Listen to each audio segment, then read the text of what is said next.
ஆண்டவர் இயேசு கிறிஸ்துவுக்குள் அருமையானவர்களே, இறைவார்த்தை பகிர்வுகளுக்கும் உங்கள் அனைவரையும் அன்போடு வரவேற்கிறேன். பிரியமானவர்களே, அனைவருக்கும் இனிய புத்தாண்டு நல்வாழ்த்துக்கள். ஆங்கில புத்தாண்டு.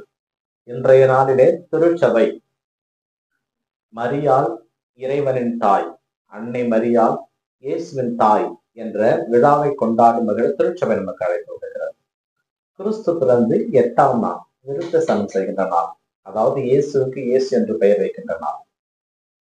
இந்த நாளிலே நமக்கு இறைவன் அருளும் ஆசிரும் அன்னை மரியாவுடைய பரிந்துரையும் நம்மோடு இருக்க வேண்டும் என்று உங்களுக்காகவும் இந்த உலக திருவைக்காகவும் ஜெபிப்போம். பிரியமானவர்களே, சிறப்பாக இன்றைய நாளிலே திருச்சபை நம்மை சிந்திக்க அழைப்பதனுடைய நோக்கம், கடவுளுடைய தாய் அன்னை மரியா எவ்வாறு இயேசுவை ஈன்றெடுத்தார், எத்தனை கஷ்டங்களுக்கு நடுவிலே அவர் ஈன்றெடுத்தார் என்பதையெல்லாம் கிறிஸ்து பிறப்பு நாளிலே நாம் அறிந்திருப்போம், தெரிந்திருப்போம். பல வகையிலே பலர் சொல்லி நாம் கேட்டிருப்போம். ஆனால் குழந்தை ஈன்றெடுத்த பிறகு, அதாவது ஆண்டவர் இயேசு கிறிஸ்துவை அன்னை மரியாள் பெற்றெடுத்த பிறகு, திரு அவை இன்று இவர்தான் இயேசு கிறிஸ்துவனுடைய தாய் என்று சொல்வதற்கான காரணம் என்ன என்று நாம் யோசிக்க கடமைப்பட்டிருக்கிறோம். ஏனென்றால் பல வகையான தப்பறை கொள்கைகளுக்கு மத்தியிலே எபேசு பொது சங்கத்தின் வழியாக அன்னை மரியா ஆண்டவருடைய தாய் என்பதை எபேசு சங்கம் தீர்க்கமாக முடிவெடுத்தது. ஏனென்றால் பல பேர் பலவிதமாக பேசிய நேரம், பொதுவாக பேசும் பொருளாக சில நேரத்திலே சிலவை வரும். அவைகளுக்கு காதும் இருக்காது, கண்ணும் இருக்காது. ஆனால் அதை குறித்து பேசிக்கொண்டே இருப்பார்கள், ஒரு முடிவுக்கு வரமாட்டார்கள். அதே போலத்தான் கிறிஸ்துவனுடைய மனித அவதாரத்தினுடைய தாய் தான் அன்னை மரியா, கடவுளுடைய அவதாரத்துடைய தாய் அன்னை மரியா அல்ல என்ற பல்வேறு தப்பறை கொள்கைகள். நெஸ்டோரியஸ் என்பவரும் இதைதான் ஆரம்பித்தார். இயேசு கிறிஸ்துவனுடைய மனித அவதாரத்தினுடைய தாய் அவர் கடவுளுடைய தாயாக இருக்க முடியாது என்றெல்லாம் பேசிய போதுதான் எபேசிய சங்கம் எடுத்த ஒரு முடிவுதான் இன்று நாம் கொண்டாடுவதற்கான ஒரு முன்னுதாரணம். பிரியமானவர்களே, இந்த அன்னை மரியா இறைவனுடைய தாய் என்பதற்கு விவிலியத்திலே ஆதாரங்கள் இருக்கின்றனவா என்று நாம் பார்க்கின்ற பொழுது லூக்கா நற்செய்தியாளர் பதிவு செய்திருக்கிறார். கபிரியேல் வானதூதர் கன்னி மரியாவிடம் சொன்ன வார்த்தைகள். ஒருவேளை அது ஒரு வானதூதன் வந்து சொன்னான், அது அன்னை மரியாவுக்கும் அந்த வானதூதன் தான் நிகழ்ந்தது, அதனால் அது ஒரு உண்மை இல்லை என்பதை நாம் ஏற்றுக்கொள்ள மறுப்போமானால், அன்னை மரியா எலிசபெத்தை சந்திக்கின்ற பொழுது எலிசபெத்து அன்னை மரியாவை பார்த்து சொல்லுவார், என் ஆண்டவரின் தாய் என்னிடம் வர நான் பாக்கியம் பெற்றது எப்படி? ஒரு பெண், சாதாரண பெண், அன்னை மரியாவை போல எலிசபெத்தும் ஒரு பெண். ஆனால் அவர் அன்னை மரியாவை புகழ்கிறார். அன்னை மரியா வயிற்றில் உள்ள கனியை குறித்து அடுத்த வார்த்தை எலிசபெத் அம்மா சொன்னதுதான் ஆச்சரியமூட்டுவை, ஆண்டவர் உமக்கு சொன்னவை நிறைவேறும் என்று நம்பிய நீர் பேர் பெற்றது. பிரியமானவர்களே, இறைவன் நாம் இறைவனிடம் சென்று கேட்டால் எல்லாவற்றையும் நமக்கு தருவார் என்பதை உலகிற்கு முதலிலே எடுத்து காட்டியவர் அன்னை மரியாதான். அன்னை மரியாதான் ஆண்டவருடைய முதல் சீடர். இயேசு கிறிஸ்து தந்தை கடவுளுடைய வார்த்தையை தன்னதாக்கி கொண்டவர் அன்னை மரியாள் தான். ஏனென்றால் பல வேளைகளிலே பல நிலைகளிலே யூத பெண்களுடைய நிலை நமக்கு தெரியும். யூத பெண்களை பொறுத்தவரை அவர்களுக்கு பல வகையான சட்டத்திட்டங்கள், பல வகையான மிரட்டல்கள். ஏனென்றால் சட்டத்திட்டத்தை அவர்கள் மீறிவிடக்கூடாது, மீறிவிட்டால் கடுமையான தண்டனை இருக்கிறது. இருந்தாலும் கடவுளுடைய தூதருடைய வார்த்தைக்கு தன்னை அவர் கீழ்ப்பணிந்து கொள்கிறார், ஏற்றுக்கொள்கிறார். எந்த அளவிற்கு என்றால், நான் ஆண்டவருடைய அடிமை, ஒரு சொற்படியே எனக்கு நிகழட்டும். ஆனால் இன்றைய 2ஆம் வாசகத்திலே சின்னப்பர் சொல்வார், நாம் அனைவரும் அடிமைகள் அல்ல, அவருடைய உரிமை மக்கள், குழந்தைகள், ஆண்டவருடைய பிள்ளைகள் என்று சொல்வார். ஏனென்றால் அவர் நமக்காக பிறந்திருக்கிறார் என்ற வார்த்தையை பயன்படுத்துவார். பிரியமானவர்களே, இன்றைய நாளிலே அன்னை மரியா இயேசுனுடைய தாய் என்பது விவிலியத்தில் பார்க்கின்ற பொழுது லூக்கா நற்செய்தியாளர் அவர் பதிவு செய்திருப்பார். ஆனால் இதை புனித அகஸ்தினார் சொல்லுவார், அன்னை மரியா ஆண்டவரை கருவில் சுமப்பதற்கு முன் தன் இதயத்திலே சுமந்தார். அவர் ஆம் என்று முதலிலே இதயத்தில் சுமந்தார், அதன் பிறகுதான் ஆண்டவரை தன்னுடைய உதரத்திலே சுமந்தார் என்று சொல்லுவார். இந்த அன்னை மரியா இறைவனுடைய வார்த்தையை நம்பினார், ஏற்றுக்கொண்டார், அதை செயல்படுத்தினார். இந்த புத்தாண்டிலே, இந்த நாளிலே அன்னை மரியா நமக்கு சொல்லுகின்ற பாடம் இதுதான்.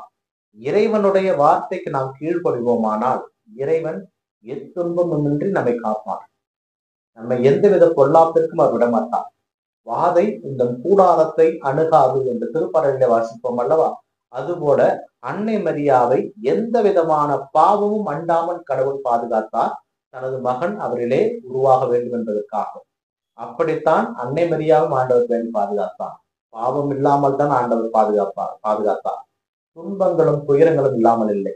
ஏனென்றால் இயேசு கிறிஸ்துவை அன்னை மரியா சுமந்த பிறகு எத்தனை துன்பங்கள் அவருக்கு. சீமியன் சொன்னார், உமது உள்ளத்தையும் ஒரு வாள் ஊடுருவும். இது இயேசு கிறிஸ்துவனுடைய சிலுவை சாவை குறித்து அவர் முன்கூட்டி அறிவித்திருந்தார். ஒரு தாய் என்பவர் எப்படி இருக்க வேண்டும் என்பதற்கு இன்றளவும் அன்னை மரியா ஒரு எடுத்துக்காட்டாக இருக்கிறார். ஒரு முறை வானத்தில் பிறக்காத ஒரு குழந்தை கடவுளோடு பேசிக் கொண்டிருந்தது. அப்பொழுது கடவுளும் அந்த குழந்தையை பேசிக் கொண்டிருக்கும் பொழுது கடவுளிடம் அந்த குழந்தை பேசியது, நான் பூமிக்கு போகிறேன், பூமியை நான் பார்க்க போகிறேன். அப்படி நான் பூமிக்கு போய்விட்டால் என்னை யார் பார்த்துக் கொள்வார்கள்? இங்கே நீ இருக்கிறீர், என்னை பார்த்துக் கொள்கிறீர். பூமிக்கு போனால் என்னை யார் பார்த்துக் கொள்வார் என்று அந்த குழந்தை கடவுளிடம் கேட்டலாம். அதற்கு கடவுள் சிரித்துக் கொண்டே சொன்னாராம், கவலைப்படாதே, உனக்காக அங்கே ஒரு தேவதை காத்துக் கொண்டிருக்கிறான் அப்படின்னு. திரும்ப அந்த குழந்தை சொல்லலாம், சரி, நான் பூமிக்கு சென்று விட்டால் எனக்கு யார் உணவு கொடுப்பது, எனக்கு யார் என்னோடு பேசுவது, என்னோடு இருப்பது, இங்கே நீ எல்லாம் செய்கிறேன், அங்கே யார் எனக்கு செய்வா என்று கேட்ட பொழுது அதற்கும் கடவுள் சொன்னாராம், உனக்காக அங்கு ஒரு தேவதை காத்து கொண்டிருக்கிறான், அவள் உனக்கு செய்வான் என்று. ஓகே, ஒருவேளை அவள் என்னை பார்த்துக் கொள்வாள், எனக்கு உணவு ஊட்டுவாள், என்னை பத்திரமாக வழிநடத்துவாள். உன்னை நான் பார்க்க வேண்டும் என்று எனக்கு ஆசை வந்தால் நான் என்ன செய்வது என்று கேட்ட பொழுது அதற்கு ஆண்டவர் சொன்னாராம், அங்கே ஒரு தேவதை இருக்கிறார், அந்த தேவதை என்னை நீ காணுவதற்காக அவள் உனக்கு உதவி செய்வார், கட்டாயமாக அதன்படி நீ நடக்கிறானால் என்னை நீ காண முடியும் அப்படின்னு சொல்லலாம். மறுபடியுமாக, ஓகே, உன்கிட்ட நான் பேசணும்னு நான் என்ன பண்றது? அங்கே ஒரு தேவதை இருப்பார், அவரிடம் சொல், அவள் என்ற பேச கற்றுக் கொடுப்பார். அந்த குழந்தை கோபத்தோடு சொன்னதாம், எதற்கெடுத்தாலும் தேவதை தேவதை என்று சொல்கிறீரே, யார் அந்த தேவதை என்று சொன்ன பொழுது, அவள் தான் உனது தாய், அவள் தான் உனது அம்மா என்று சொன்னார். பிரியமானவர்களே, நமக்கு இந்த பூமியிலே அம்மா தான் எல்லாம், தாய் தான் நமக்கு எல்லாம். இந்த உலகம் அம்மா இல்லாமல் இயங்காது, அம்மா தான் எல்லாம். இந்த அம்மா என்பது ஆண்டவர் எல்லா இடத்திலும் இருக்க முடியாது என்பதற்காக தன்னையே பெண்ணுருவாக கொடுத்தவர். அதனால்தான் இயேசு கிறிஸ்து தான் இறக்கும் முன்பதாக யோவானிடம் இதோ உன் தாய் என்று தனது தாயை யோவானிடம் கொடுத்தார். அன்று முதல் அன்னை மரியா அனைவருக்கும் தாயாக இருந்தார். இதை நாம் வாசிக்கலாம். இதைதான் நாம் பழைய ஏற்பாட்டோடு நாம் தொடர்புபடுத்தி பார்க்க வேண்டும். பழைய ஏற்பாட்டிலே ஏவாள் இருந்தார், அன்னை மரியா புதிய யோவான். அந்த ஏவாள் ஆண்டவருடைய வார்த்தைக்கு கீழ்ப்படியவில்லை. ஆண்டவர் எதை சொன்னாரோ, எதை செய்யக்கூடாது என்று சொன்னாரோ அதை அவர் செய்தார். இங்கே ஆண்டவர் சொன்னதை அப்படியே ஏற்றுக்கொண்டார் அன்னை மரியா. அங்கே அந்த ஏவாள் ஆண்டவர் எந்த கனியை சாப்பிடக்கூடாது என்று சொன்னாரோ அதை உண்டார். அந்த கனிதான் அன்னை மரியா இங்கு ஈண்டெடுத்தார். அந்த கனி பாவத்தை கொடுத்தது, இந்த கனி பாவத்தை நம்மிடமிருந்து எடுத்தது. எந்த மரம் சபிக்கப்பட்ட மரம் என்று சொன்னாரோ அதே மரத்திலே இந்த கனி அறையப்பட்டு அது இரட்சிப்புக்கு உள்ளாக்கியது. ஒரு தாய்மை எந்த அளவிற்கு இருக்கிறது என்று பாருங்கள். அந்த ஏவாளும் தாய்தான். ஏனென்றால் அவளுக்கு ஏவாள் என்று பெயரிட்டதால் உயிருள்ள அனைத்திற்கும் அவள் தாயாக இருப்பாள் என்று அறிவிக்கப்பட்டிருக்கும். அந்த ஏவாள் பாவத்தினுடைய அடையாளம், இந்த யோவாள் புண்ணியத்தினுடைய அடையாளம். இந்த யோவாள் இயேசு என்ற ஒரு கனியை நமக்கு ஈண்டெடுத்து கொடுத்து நாம் பாவம் போட்டு உதவி செய்தது. இந்த அன்னை மரியா இல்லை என்றால் ஆண்டவர் இயேசு இந்த உலகத்திற்கு வருவது என்பது கொஞ்சம் நாம் யோசிக்க வேண்டிய காரியம்தான். ஏனென்றால் அன்னை மரியா பாவமில்லாமல் அப்பழுக்கில்லாமல் ஆண்டவர் அவரை உருவாக்கினார், பாதுகாத்தார், பத்திரப்படுத்தி காத்து வழிநடத்தினார். தன் மகன் அதில் பிறக்க வேண்டும் என்பதற்காக. அதே போலதான் பழைய ஏற்பாட்டிலும் ஆதாமை படைக்கின்ற பொழுது அனைத்தையும் நல்லதென கண்டார் கடவுள், எல்லாவற்றையும் நல்லதென கண்டார். இந்த யோவால் மனிதனிடமிருந்து எடுக்கப்பட்டார், அதாவது ஆதாமிடமிருந்து யோவால் எடுக்கப்பட்டார். அதனால் அந்த யோவால் அந்த கணவனுக்கு கீழ்ப்படிந்து இருக்க வேண்டும் என்று கடவுள் ஆசைப்பட்டார். அப்படித்தான் வாழ்ந்தார். இந்த யோவாலிடம் இருக்கின்ற நற்பண்புகளை நாம் பார்க்க வேண்டும். ஏவாலை நாம் குறை சொல்லிவிட முடியாது. அவன் ஆண்டவருடைய படைப்பு, ஆண்டவர் தனது கரங்களால் ஏற்படுத்திய படைப்பு.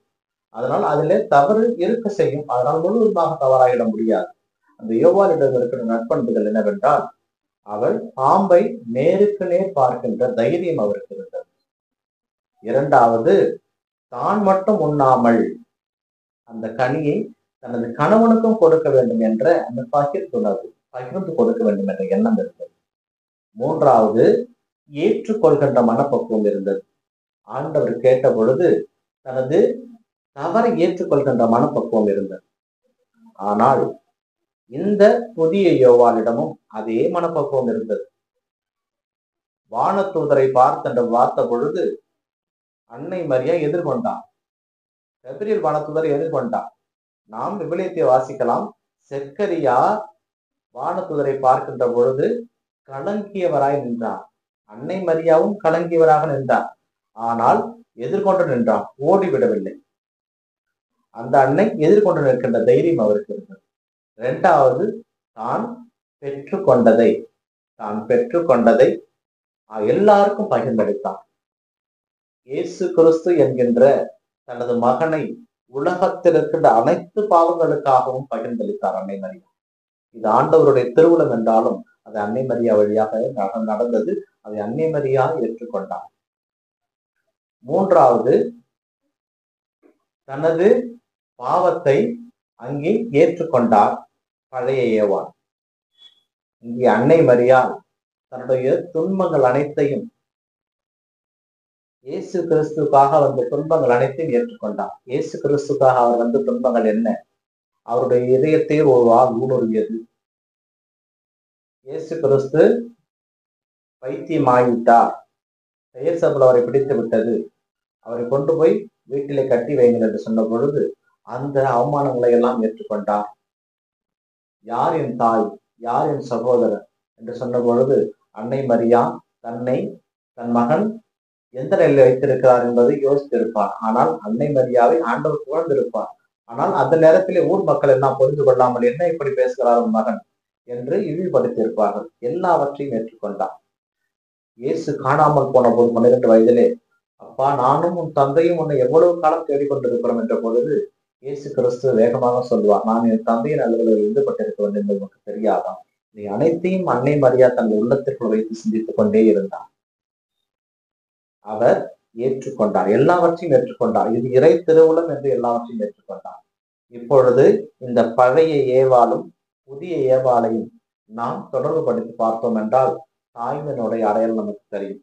இந்த யோவாள் ஆண்டவரால் படைக்கப்பட்டவர், இந்த யோவாள் ஆண்டவரால் காக்கப்பட்டவர்.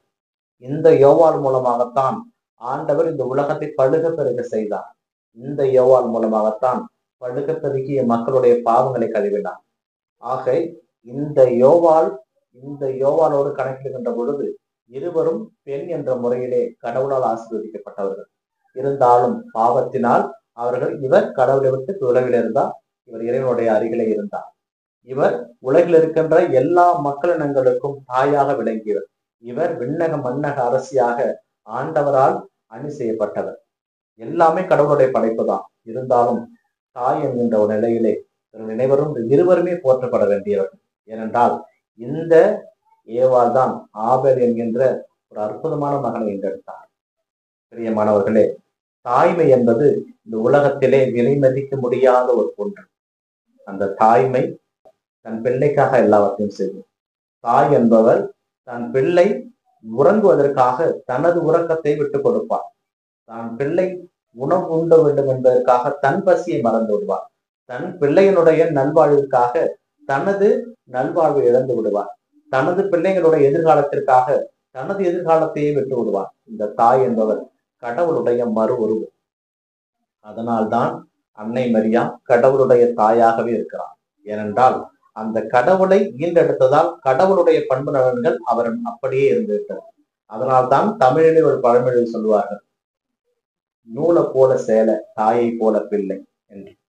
அன்னை மரியாவை அப்படியே ஆண்டவர் இயேசு கிறிஸ்து மற்றவர்களுக்கு எடுத்து காட்டினார். ஏனென்றால் அந்த உதவுகின்ற மனப்பக்குவம், ஓடி சென்று உதவுகின்ற மனப்பக்குவம், இயேசுவை வயிற்றிலே சுமந்து கொண்டு எலிசபெத்தை தேடி சென்று உதவினார் அல்லவா அன்னை மரியா. அந்த குணம் இயேசு கிறிஸ்துவனும் அப்படியே இருந்தது. அவர் கடவுளாக இருந்தாலும் மரியனுடைய மகன்தான். அவர் கடவுளாக இருந்தாலும் யோசிப்பினுடைய வளர்ப்பு மகன்தான். அவர் கடவுளாக இருந்தாலும் நம் அனைவருக்கும் சகோதரன் தான். இந்த புத்தாண்டிலே நாம் யோசிக்க கடமைப்பட்டிருப்பது, கடவுள் ஒரு பெண்ணிடம் பிறந்தார் என்றால் அவர் நம் சகோதரர் தான். அன்னை மரியா நம் அனைவருக்கும் அன்னை என்றால் அவர் நம் சகோதரர் தான். ஏனென்றால் இயேசு கிறிஸ்து நம்முடைய அன்னை மரியா நம் தாய். அப்படி என்றால் நம் கடவுளாகி இயேசு கிறிஸ்துனுடைய தாய் அன்னை மரியாள் தான் என்பதிலே மாற்று கருத்து கிடையாது. இதைதான் திருச்சபை நம்மிடம் கேட்டுக்கொள்கிறது. இன்று இயேசுவுக்கு இயேசு என்று பெயரிடுகின்ற நாள். இந்த நாளிலே நாமும் நமது சகோதரனாகிய, நமது தந்தையாகிய, நமது மீட்பராகிய, நமது உடன்பிறவா சகோதரனாகிய இயேசு கிறிஸ்துனுடைய அன்பு நண்பராக, சகோதரனாக, பிள்ளையாக நாம் வாழ வேண்டும் என்றால் அன்னை மரியாவினுடைய ஆசிரியர் இறங்குவோம். இந்த பிறக்க இருக்கின்ற புத்தாண்டு நம்முடைய வாழ்விலே வளமும் நலமும் அருளும் சமாதானமும் சந்தோஷமும் தர வேண்டும் என்று ஒருவர் ஒருவருக்காக ஜெபிப்போம். ஏனென்றால் இந்த நாள் தான் அடுத்த நாளை போல் அமையும். புத்தாண்டு என்பதனால் அடுத்த நாள் மாறிவிடாது. அடுத்த நாள் காலை சூரியன் வேறு திசை உதிக்காது. அடுத்த நாள் சூரியன் நேரம் கழித்து உதிக்காது. இன்று போலதான் அடுத்த நாளும் இருக்கும். இருந்தாலும் ஆண்டவர் நமக்கு ஒரு புதிய நாளை கொடுத்திருக்கிறார். புத்தாண்டு என்பது ஒவ்வொரு நாளும் நம்ம புத்தாண்டு தான். இரவு உறங்கி அடுத்த நாளை எழுதிருக்கின்ற பொழுது புதிய நாளை ஆண்டவர் கொடுக்கிறார். ஒவ்வொரு நாளும் நமக்கு புத்தாண்டு தான். இருந்தாலும் கடவுள் நம்மோடு இருக்கிறார், நம்மை வழி நடத்துகிறார். அன்னை மரியா நம்மோடு இருக்கிறார், அவர் நமக்காக பரிந்து பேசுகிறார் என்கின்ற ஒரு நல்ல எண்ணத்தோடு தொடர்ந்து ஜெபிப்போம். இந்த ஆண்டு உங்களுக்கு இனிய ஆண்டாக மாற உங்களுக்காக நான் ஜெபிக்கிறேன். இறைவன் இயேசு என்றென்று வாழ்த்து தருவாராக. ஆமென்.